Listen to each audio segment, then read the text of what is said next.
Okay, सो अब external features हो गए थे स्पाइनल कॉर्ड के। अब हम बात करते हैं इंटरनल फीचर्स की। ठीक है, इंटरनल फीचर्स की बात करते हैं। सबसे पहले स्पाइनल कॉर्ड क्या है? Basically it is a cylindrical shape cord होती है। ठीक है, कलेक्शन ऑफ नर्व्स होती है। ठीक है, ये क्या है? It is a continuation of medulla oblongata. हमने ब्रेन के जब हम पार्ट्स पढ़ेंगे तो उसमें मैं बताऊंगी कि what is basically medulla oblongata. और मेडुला ऑब्लोंगेटा कंटिन्यू होता है एक बंच ऑफ नर्व्स या कलेक्शन ऑफ नर्व्स से, जिसको हम कहते हैं स्पाइनल कॉर्ड। अच्छा, ये ब्रेन से निकलती है और बेसिकली ब्रेन से निकल के ये नीचे आती है वर्टिब्रल कॉलम में थ्रू फोरामेन मैग्नम। ये हमारा बेस ऑफ स्कल है और यहाँ पर एक बड़ा सा एक फोरामेन है, एक होल है जिसको हम कहते हैं फोरामेन मैग्नम, और ये वो वहाँ से आती है। ठीक है, उसके बाद हम बात करते हैं इसकी लेंथ और इसकी कंटिन्यूशन और इसके जो जो है फीचर्स, उसकी बात करते हैं। सबसे पहले हम बात करते हैं कि स्पाइनल कॉर्ड जो है वो बेसिकली हमें पता है कि हमारे जो वर्टिब्रेज हैं 31 है, सही है।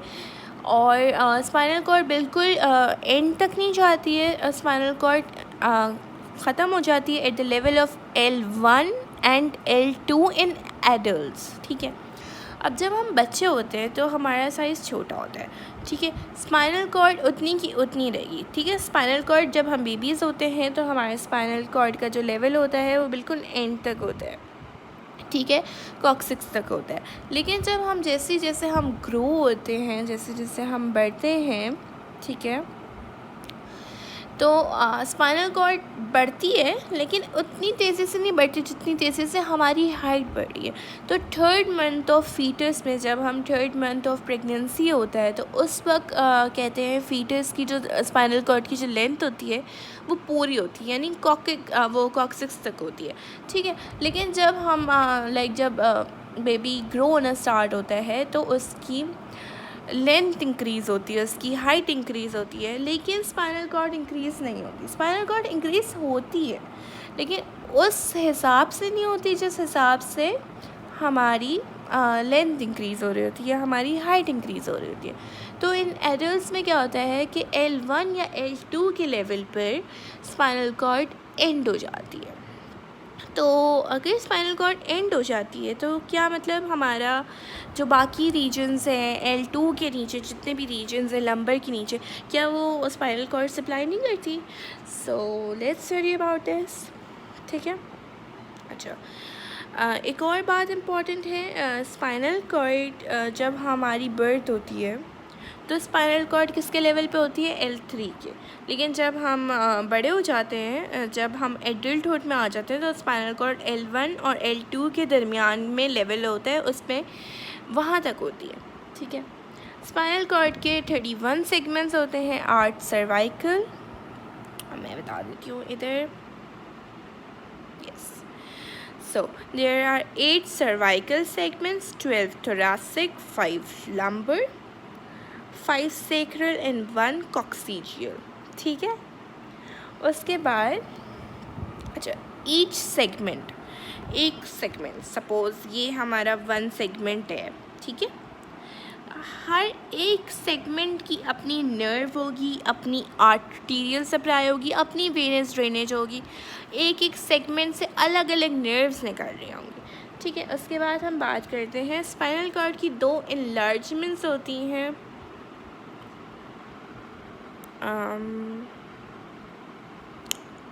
यस, है, देखो ये पॉन्स है, ये मेडुला ऑब्लोंगेटा है, इसकी कंटिन्यूशन, सॉरी फोकस क्यों नहीं हो रहा,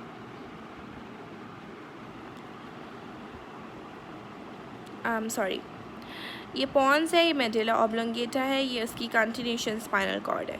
अच्छा, यहाँ पर 2 इनलार्जमेंट्स होती हैं, एक इसको हम कहते हैं सर्वाइकल इनलार्जमेंट और एक होती है लंबर इनलार्जमेंट। अच्छा, ये इनलार्जमेंट्स होती क्यों है? बेसिकली हमारे जो आर्म्स हैं और हमारी जो लेग्स हैं वो एक बहुत वास्ट एरिया है, ठीक है, बहुत एक बड़ा एरिया, और उसको लिए बहुत ज़्यादा नर्व्स की ज़रूरत है और बहुत ज़्यादा कलेक्शन ऑफ नर्व्स होना चाहिए ताकि हमारे आर्म्स और हमारे जो लेग्स हैं वो मेनली हम लोग यूज़ कर रहे होते हैं, तो उसके लिए हमें बहुत डिस्क्रीट, बहुत फाइन मूवमेंट्स करवानी चाहिए। तो ये यहाँ पर काफ़ी सारी नर्व्स का बंडल होता है as compare to other segments. ये क्या होता है, यहाँ पर इनलार्जमेंट्स होती हैं, यहाँ पर नर्व्स ज़्यादा होती हैं, ठीक है। तो सर्वाइकल इनलार्जमेंट कहाँ प्रेजेंट होगी, C5 से लेके T1 तक, ठीक है। और यहाँ पर क्या होता है, ब्रेकियल प्लेक्सस होता है, जो हमारे आर्म्स के मसल्स और अपर लिम्ब के जितने भी जगह हैं उनको सप्लाई कर रहा होता है। उसके बाद हमारे पास आती है लंबर एनलार्जमेंट, जो प्रेजेंट होती है L1 से लेके S3 तक, ठीक है। और यहाँ पर क्या होता है, यहाँ पर लंबर और सेक्रल प्लेक्सस ओरिजिनेट होता है, जिसमें बेसिकली जो सप्लाई करता है लोअर लिम्ब का, ठीक है। अच्छा, उसके बाद हम लोग एक और चीज़ की बात करते हैं। हाँ, अब मैंने बताया कि L1 और L2 के लेवल पे स्पाइनल कॉर्ड ख़त्म हो जाती है। तो जहाँ स्पाइनल कॉर्ड, ये देखो ये डार्क येलो है, ये लाइट येलो है, तो जहाँ स्पाइनल कॉर्ड ख़त्म होती है उस पॉइंट को हम कहते हैं कोनस मेड्यूलरिस, ठीक है। बेसिकली एक कोन शेप या एक ट्रायंगुलर शेप बन जाता है, और इसको हम इसलिए हमने नाम दे दिया कोनस, मतलब कोन, और मेड्यूलरिस मतलब बीच का, ठीक है, कोनस मेड्यूलरिस। अच्छा, उसके अलावा अब कोनस मेड्यूलरिस हो गया, कोनस मेड्यूलरिस क्या होगा, अच्छा अब यहाँ से कोनस मेड्यूलरिस पे तो स्पाइनल कॉर्ड ख़त्म होंगे, लेकिन यहाँ से काफ़ी सारी नर्व्स निकल रही। अच्छा, एक और चीज़ यहाँ पर ये देखो, ये थिन पैड नज़र आ रहा है, ये कोनस मेड्यूलरिस की एक्सटेंशन है, इसको हम कहते हैं फाइलम टर्मिनाली, ठीक है। ये क्या, एक थिक बैंड है, ये क्या करता है कि बेसिकली जो ऊपर वाली स्पाइनल कॉर्ड है उसको यहाँ तक जोड़ के रखता है, ठीक है। तो ये स्टार्ट कहाँ से होता है, L1 और L2 से स्टार्ट होगा, फाइलम टर्मिनाली, और एंड यहाँ पर ये कॉक्सिक्स होती है, यहाँ पर जाके ये चिपक जाता है, ताकि हमारी स्पाइनल कॉर्ड जो है वो मूव ना हो, कोई इंजरी हो तो ये मूव ना हो जाए इधर उधर, ठीक है। उसके बाद हम लोग बात करते हैं, अच्छा कोनस मेड्यूलरिस पे तो स्पाइनल कॉर्ड ख़त्म हो गई, लेकिन यहाँ पर जितनी भी ये नर्व्स जा रही हैं, जो भी नर्व जा रही हैं, एक हॉर्स टेल शेप बना देती है। मैं दिखाती हूँ, ये देखो यहाँ पर ये नर्व्स एंड हो गई हैं, ठीक है, L2 का लेवल है, यहाँ एंड हो गई हैं, लेकिन एक हॉर्स टेल शेप बना देती हैं according to our curvature of वर्टिब्रेस।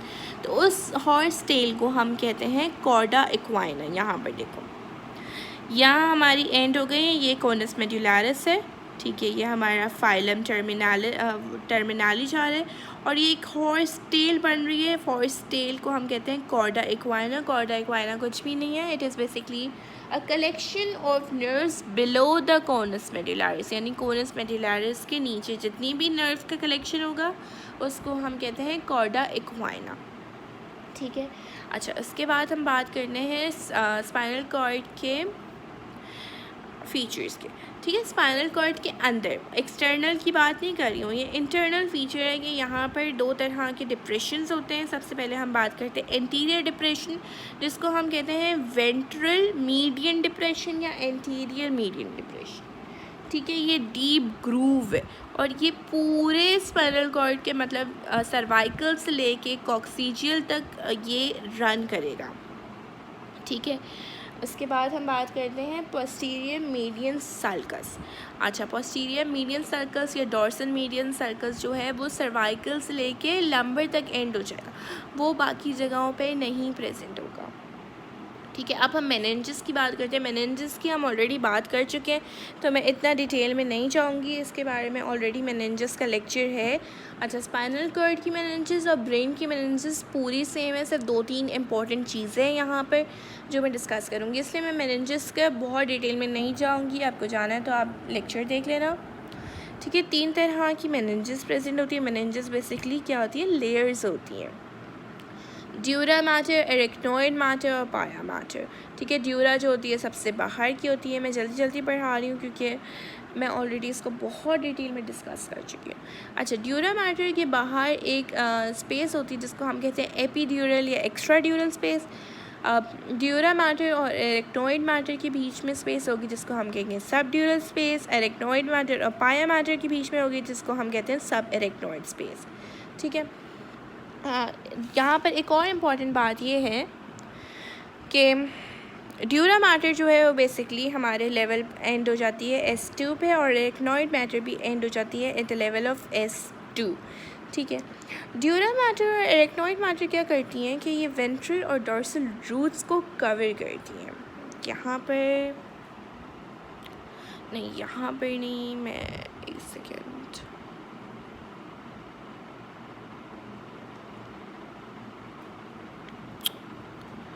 Sorry, हाँ ये देखो यहाँ पर ये क्या हमने बताया था वो एक्सटर्नल फीचर्स में कि ये डोर्सल हॉर्न होता है, ये वेंट्रल हॉर्न होता है। अब यहाँ से एक हमारी रूट्स निकाल रही होती हैं, पोस्टीरियर रूट या डोर्सल रूट, इंटीरियर रूट या वेंट्रल रूट। तो ये जो ड्यूरा मैटर और पाया मैटर होती है ना, इसको यूँ कवर्ड कर लेती हैं। ठीक है, उसके अलावा अब हम बात करते हैं पाया मैटर की। अब पाया मैटर में यहाँ पर सिर्फ एक इम्पॉर्टेंट चीज़ है कि देखो, अब ड्यूरा मैटर और एरेक्नोइड मैटर ने तो इनकी यहाँ पर जितनी भी ये रूट्स थी इनको कवर कर दिया, लेकिन पाया मैटर क्या करता है? पाया मैटर इन रूट से थोड़ा सा बाहर निकल के एक ऐसी चीज़ बना लेता है। ये देखो पाया मैटर ग्रे वाला लुक, यहाँ पर एक ऐसी एक्सटेंशंस बना लेते हैं अपने, यानी वो सब मैटर्स को, जितने भी ये मैटर्स हैं, जितनी भी लेयर्स हैं, उनको चीरते हुए बाहर निकलते हैं और यहाँ पर जाके अटैच हो जाते हैं। इस अटैचमेंट को हम बेसिकली एक लिगामेंट होता है, लिगामेंट जैसा एक फॉर्म हो रहा होता है, एक शीट फॉर्म हो रही होती है, एक लिगामेंट जैसे फॉर्म हो रहा होता है, इसको हम कहते हैं डेंटिकुलेट लिगामेंट। ठीक है, अच्छा डेंटिकुलेट लिगामेंट क्यों इंपॉर्टेंट होता है?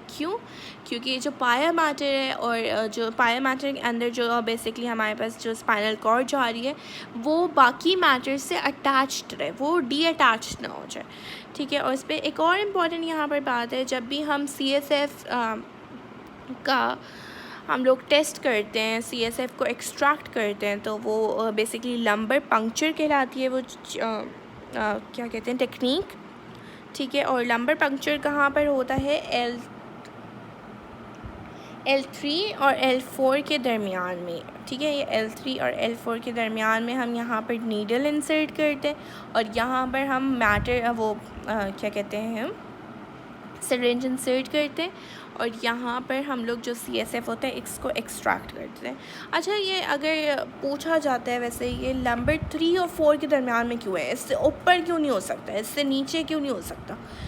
इससे ऊपर इसलिए नहीं हो सकता क्योंकि ऊपर जो है वो स्पाइनल कॉर्ड प्रेजेंट है, तो हम अगर लंबर पंक्चर करेंगे, कुछ भी करेंगे, कोई नीडल इंसर्ट करेंगे तो कोई भी नर्व्स डैमेज बहुत आराम से हो सकती है। और नीचे इसलिए नहीं हो सकता क्योंकि बहुत सारा बंडल एक साथ जमा हो जाता है। तो ये एक बेस्ट पॉइंट है जहाँ पर हम लोग लंबर पंक्चर कर सकते हैं। और lumbar puncture basically cerebrospinal fluid को एक्सट्रैक्ट करने के लिए होता है। और सेरेब्रोस्पाइनल फ्लूइड इसलिए एक्सट्रैक्ट किया जाता है कि कोई भी आपको कोई इशू है आपकी बॉडी में, कोई लिम्फ रिगार्डिंग इशू है, तो उसको हम डिटेक्ट करते हैं cerebrospinal fluids, and that's it.